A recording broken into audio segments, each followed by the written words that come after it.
சிற்றின்பம், பேரின்பம் என்ற ஒன்று உண்டு. சிற்றின்பத்தை எல்லோரும் அனுபவித்திருப்பார்கள். ம். ஒரு தேகத்தில் கிடைக்கும் இன்பம் சிற்றின்பம்.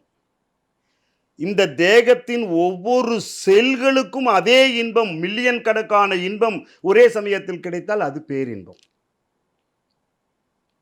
தேகம் ஒன்றில் கிடைக்கும் இன்பம் சிற்றின்பம். ஆணும் பெண்ணும் இணைய கிடைக்கும் இன்பம் சிற்றின்பம். ஒரு உடம்பின் ஒவ்வொரு செல்களும் மில்லியன் கணக்கான செல்கள், அந்த ஒவ்வொரு செல்களும் அத்துணையும் ஒரு சேர அந்த இன்பத்தை அனுபவித்தால் அதுதான் பேரின்பம். சித்தர் பெருமக்களுக்கு அந்த இன்ப நிலை வந்துவிடும். இந்த உடம்பில் கிடைக்கும் இன்பம், இந்த உலக சுகத்தில் கிடைக்கும் இன்பத்தை புறந்தள்ளி பேரின்பத்திற்கு, அதாவது பிரம்மத்தை நேரடியாக கண்டு கொண்டிருக்கக்கூடிய அந்த பேரின்பத்திற்கு இணையாக இந்த உலகத்தில் எதுவுமே இல்லை.